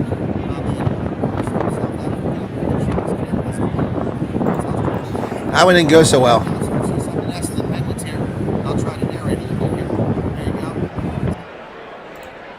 There you go. It's a little bit better. I jumped across. All that noise is the penguins. There are no people there. That's all those damn penguins. Why is that frozen? There it goes. So it's a little slow. YouTube is being difficult. What's going on with YouTube? Now I can't even close it. What the hell?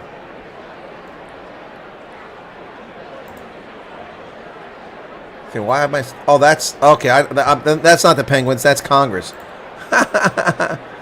That's Congress. I'm sorry. I forgot I had that playing in the background. It's Congress making all that damn noise. Okay, so let's get... So this is Boulder's Penguin Sanctuary.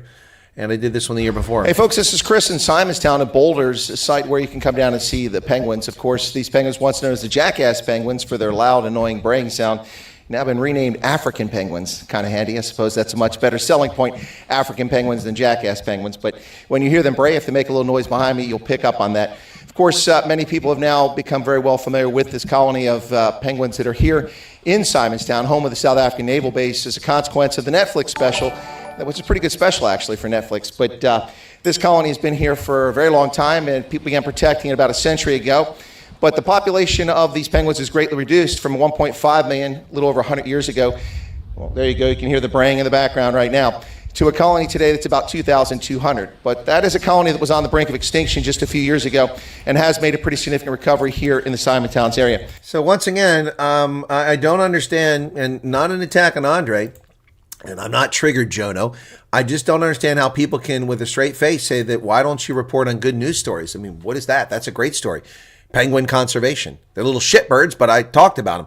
So we got a couple super chats that came in here. Let me address those very quickly. So African Idiot did one. I like that word, footsec. Yep. So do I. Thank you for your 140 Rand. And then Beth Frazier just gave one. Beth says, always great news here. $20. Thank you for that, Beth. Awesome sauce. Appreciate the super chats, guys. Yeah, so, I mean, I don't understand. And again, you know, Jono, you're still here, I'm sure. Or maybe you left. I don't know. You went quiet all of a sudden. But you said triggered? Triggered? How so? I'm just addressing people's chat. I don't understand people trying to start something that's not there. Anyway, what else? Neville's back. Okay. Neville enjoys cooking. Well, that's cool. What else? Recipes. Noticed your shirt. Okay, NFL's a multi-race top league. It can't be compared to the NBA. Whatever. I washed oil-covered penguins. Erica, that was nice of you. Yep. You seen the parking lot gang? Oh yeah, that's a video, right? I've seen that. The beard was huge. Yeah, the beard was huge. I did that. So those little buggers really stink the place up. Absolutely honks. Yeah, exactly, Charles. It's nasty. They're nasty little shitbirds. Glad the beard is short, says Matthew. Well, it's a lot shorter than it was. Look kind of extremist. That story, Golden Gate, Suta Village, is very interesting. Yeah, thank you, Charles. I also did that one. Yeah, I mean, I do lots of positive stories. I mean, I do more than most journalists do trying to find positive stories. But I'm not going to ignore the stories that affect people's lives. I mean, that's what it's all about. Yep. Light Rain says, Northern Arkansas is vibrant. Walmart Corporation located new lithium processing plant, new hospitals, public works. Okay. Concord, people like shit stirring. Exactly, Concord. They sure do. They sure do. And they also try to get you to say things and do things. So, wonder what roast penguin tastes like. I have no idea and I have no interest. I'm sure they're nasty and oily. Anyway, very tender when crumbled. I don't think so. Simonstown is famous for the naval dog nuisance too. Yeah, I've been to Simonstown more than once. My last stay there was very nice. Yep. Yeah, very nice. Anyway, so yeah, good to see you all here. Thanks for being here. Hit the like button. Well, you hit 100 likes finally. Yay! And there was much rejoicing. Yeah, anyway, so the new theme song for the program, Will It Be On and On? I mean, I love this song. Let's play it now.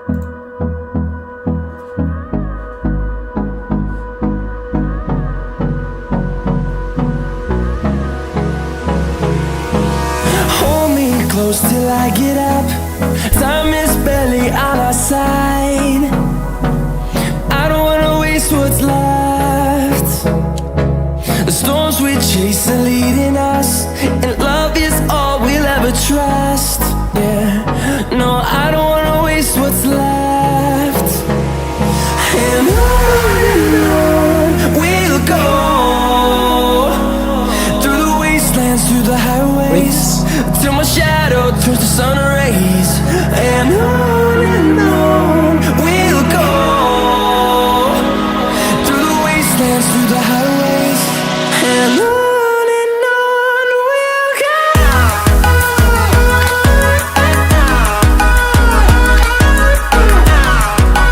Anyway, I like it. I'm going to use it. So it looks like Giselle, who didn't deliver my theme song that she promised in 2020, not a dig. She just promised it. I didn't ask for it. It was unsolicited. They were going to draft and write a theme song for my channel. It never happened. Lots of things happened in the meantime, to be fair. She developed cancer, raising her child. So no dig at them. But since I get copyright claims on that all the time and people are getting tired of it, I think I'm going to shift to use that as my theme song. I like that. On and on. Great song.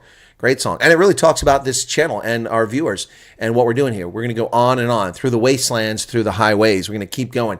Not going to stop. I love it. I love it. That's good stuff.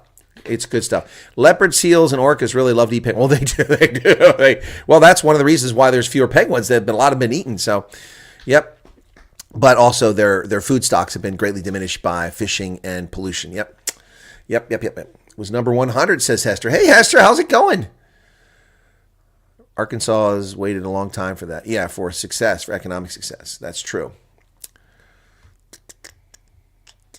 Anyway, so thanks, guys, for the super chats. That's pretty awesome. We start. I mean, what have we do? I don't think yesterday's going to be up yet. Let me take a look and see. Okay. Oh, I'm in the wrong spot. I hit the wrong tab. Something's missing here. Now I found it. Okay. Sorry. Wrong place. All right. So come on, YouTube. I think YouTube is like spying on me. They put like some spyware here. It slows everything down. So we had a good start to the day. January 1st was a good start for the month, and we'll see how it goes. I'm sure it can't keep up that pace. January 2nd has not been posted yet. And so we had a good day. Thanks. I think a lot of that was ad revenue, but some super chats to engage your core. What's this? No polar bears down south.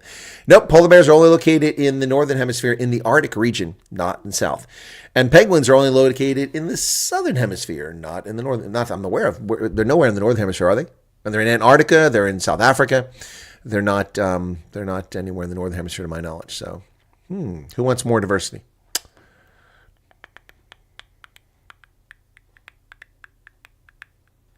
I know the gay capital of the world is not Cape Town. It may be the gay capital of South Africa, but the gay capital of the world is San Francisco. I left my heart in San Francisco. Yes, San Francisco is the long acknowledged as the gay capital of the world. A very gay-friendly city. Yep. What are you guys doing bickering with each other? Knock it off. By the way, that story by the EFF, which I did a video on, there's no mention of how the government of national unity is pandering to whites, which is what the EFF claims. How? Doesn't say anything. Doesn't make any claim. Well, they did this or they did that, or they're not doing this or not doing that. They didn't say that. They just said they're pandering to whites. Typical headline-grabbing nonsense from a bunch of goobers. Perth, Australia, or Perth, Scotland? I've been to Perth, Scotland, but not Perth, Australia. I intend to get to Perth, Australia. That's definitely a place I'm going to get to because there's going to be rugby there. There's going to be rugby. Dylan's laughing. What are you laughing about my comments about San Francisco? Definitely going to be. What was I trying to do here now? I know what I want to do. I want to check and see if anything broke news because somebody said there was a plane crash in California. Let me see if there's a plane crash in California. Plane crash, California. 2 dead, 19 injured in Southern California plane crash. In Fullerton. Ooh, there you go. Ooh. 2 people died and 19 were injured yesterday when a small plane crashed to a roof of a sprawling furniture manufacturing building where at least 200 people were working. Wow. People died or believed to have been on the plane while those injured were inside the building. Deceased victims will be identified by officials after the contact next kin. 11 people were taken to the hospital while 8 were treated and released at the scene. Wow. So that was yesterday, and there's more news on it. So what's the latest? Latest on deadly California plane crash. Oh, this is a video. I can't show that. I don't need that. Okay. All right. All right, so there you go. So there was a plane crash in California. People dead. South African musician and fiance found dead in a Vietnam villa. Whoa. What's this all about? Zulu King is looking for divorce. Wow, news is breaking while we've been on air. These stories weren't posted earlier. Wow, heavy rain, motorists urged to be extra cautious. Wow. The shock deaths of a South African man and his British fiancée at a Vietnamese tourist villa have left the couple's loved ones reeling, trying to come to terms. Speaking via joint statement, the families of Arno Els, 36-year-old musician and comedian from Durban, and 33-year-old Greta Ottesen, a digital strategist and social media manager, confirmed their deaths in Hanoi on Boxing Day. Couple's bodies were found at tourist villa where they had been long-term residents. No signs of breaking or physical violence. Cause of death is not known. And both are dead. Wow. So I'm not familiar with who this is, but there you go right there. So, tragedy abroad. Both of them are dead on Boxing Day. Arno Els. I don't know. Anybody know who that is? And the Zulu king wants a divorce. That's news. Cites disintegrated marriage and historic royal action. The king's grounds of divorce are set out in court papers are that the marriage has reached a state of disintegration with no reasonable prospect of being restored. He also seeks an order that the queen be liable for costs should she defend the divorce action. Wow. The queen News 24 won't name to protect the children because he's got what? How many queens he got? Well, the parties have on several occasions experienced trouble with their marriage and tried to restore the relationship without success. The parties have not lived together as husband and wife for a continuous period of at least 1 year prior to the date of the institution of the action. Wow. The plaintiff tenders to the defendant, the queen, rehabilitative maintenance in the amount of 20,000 rand for a period of 12 months from the date of the divorce decree. Wow. Okay, that's very stingy. 20,000 rand. Is that a year or a month? I assume that's per month. Wow, what's per month? The 20,000 rand is $1,000 for 12 months. Yeah, for 12 months. Wow. $1,000 a month for a divorce for 12 months and then she's on her own? Jeez. Wow. So the Zulu king getting a divorce, man. He's getting a divorce. The Zulu king wants a divorce. He wants out. Wondering how many of this plane crash are caused by funny fog. What is this funny fog nonsense? I mean, people latch on to this stuff, the fog thing, and you know this. It's just fascinating. People just latch on to these things. Anyway, that's been talked about a lot. Polar bears have not got that far south. Clearly, no, they haven't. Cooper Allen released a tongue-in-cheek party song. Don't know it. One species, the Galapagos penguin, is found north of the equator. Really? Galapagos penguin. Okay, let me check that out. Thank you.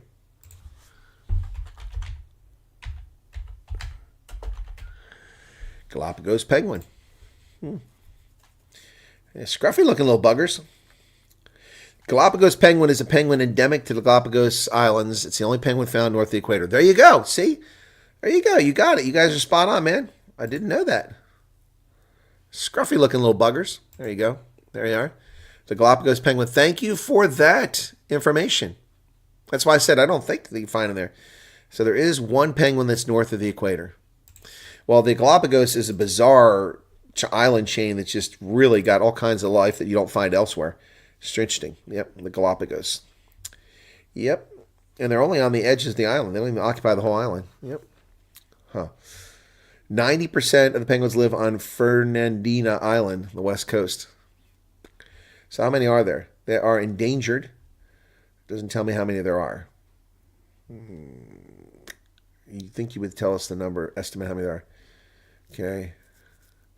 They believe the Humboldt Current brought them up from mainland South America. They've evolved into isolation into a separate species. Okay. They're confined to the Galapagos, foraging the cool Cromwell Current during the day and returning to land at night. Okay. About 1,000 breeding pairs. Okay. Total population averages about 1,500.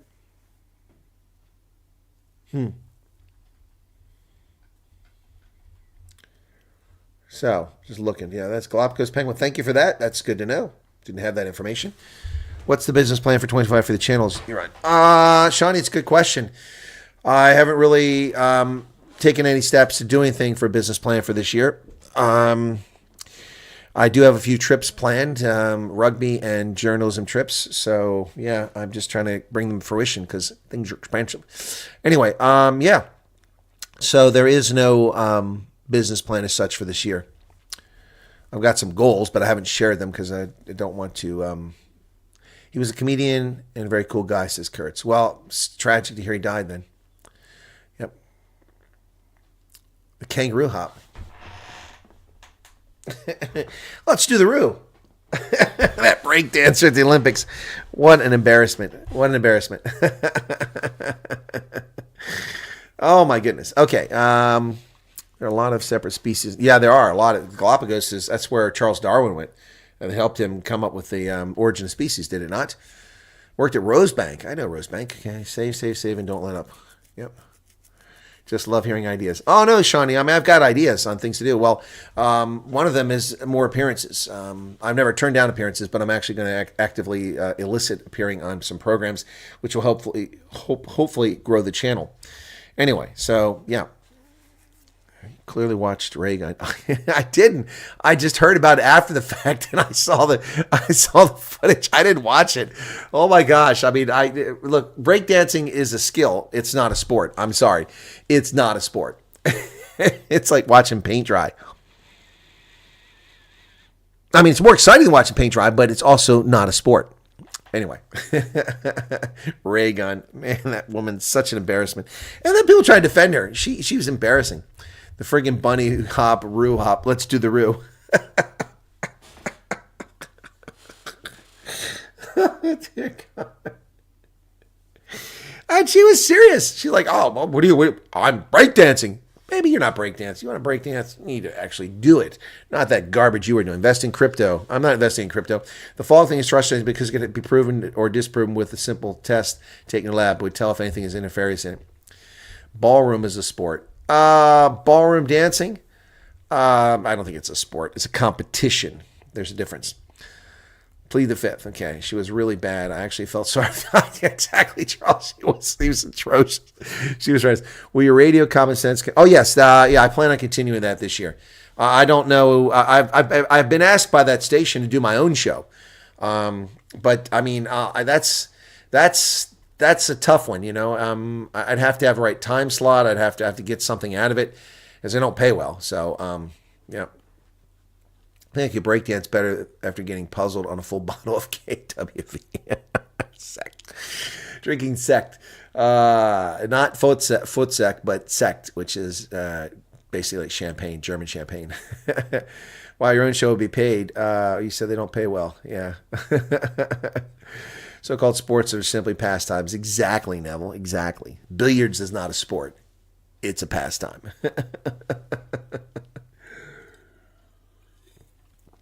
Tequila Sunrise. Tequila Slammers. What? When will you hold the Mighty Jamie versus Ronaldo debate? Well, I don't know Mighty Jamie. Would you like Mighty Jamie to come on? I don't think Ronaldo would come on. Ronaldo's dealing with some stuff right now. So, anyway. Yeah. I haven't pursued that, Pablo. I don't know Mighty Jamie. And I just criticized him, so he probably won't want to come to my program. But I criticized him, not in a mean-spirited way, but pointing out his lack of objectivity. He was complaining about the Democratic Alliance. He's got a hard-on against the Democratic Alliance. I'm not a fan, but I report objectively about the Democratic Alliance, which is funny because whenever I say something negative about him, the sycophants of the Democratic Alliance come and attack me. Wow, you're always attacking the Democratic Alliance. And when I say something positive about the Democratic Alliance, they're silent. Hey, you don't go, hey, thanks for promoting the Democratic Alliance. No. The views will be astronomical. I wouldn't hold my breath on that. Me and the Colonel would have a great radio show. Possibly Matthew, but I don't think it would. The views would be astronomical, Pablo Charlie. If I had been able to do that interview between Mighty Jamie and Ronaldo in September, that would have been massive views. Nobody cares anymore. Nobody cares. They're not paying attention. Oh, his video was beyond biased. Yeah, Charles, absolutely. The delusional line says Dylan. Oh, people are really got anger towards the DA because of its GNU decision. They really shot themselves in the foot. That's unfortunate for him. But the Zulu King's getting divorced, man. So if you're a young chica looking to become a queen, he'll be on the market soon. I bought these a couple months back. I'm just getting around to drinking them. They're Canada Dry ginger ale and raspberry lemonade. Pretty good stuff, man. Not bad. Very sweet, but tasty. All right. No manga business. BMA says it's ready to clamp down illegal immigrants as travelers return to South Africa. Yeah, sure. Sure, they're going to crack down. Let's see. Capitec Bank responds after receiving sanctions and financial penalty from the South African Reserve Bank. Ooh, what happened to Capitec? What did they do wrong? A lot of people rely on Capitec. The Border Management Authority said it was working closely with Zimbabwean counterparts to ensure the border crossings were legal in a bid to prevent illegal immigrants from entering South Africa. Yeah, right. So Capitec said it's fully cooperated with the Prudential Authority during their inspections and committed to resolving all compliance. They received administrative sanctions on December 20th. 2 inspections were conducted in 2021, 2022. Focus inspections was retail bank segment. It doesn't say what they did. Oh, here it is. They failed to fully comply with sections 21. And the bank failed to adequately conduct customer due diligence, enhanced due diligence. Ongoing. That doesn't tell me anything. All right, I'm not going to read this. This is legalese nonsense. Anyway. All right, the audience is dropping off, and it's time to wrap up. How many wives does Zulu King? I don't know, Erica. I don't know. Only one, apparently. All right, so no rugby this weekend, and I will be doing the news over the weekend, though. So I will be editing the video of my analysis of the press conference, and that'll be loaded up on here. I don't think I get a lot of views on it because not a lot of South Africans care, but a lot do. So hopefully people watch it from around the world and drive the numbers. So thanks a lot, everybody, and I'll probably do a video on the South African Human Rights Commission as well. Thank you. God bless. Have a good weekend. Take care of yourselves. Treat each other well. And remember, life is precious and it goes by in a blink of an eye. So enjoy the ride while you can. Be kind to others and do the best you possibly can to make this a good existence. God bless and a Happy New Year to everyone.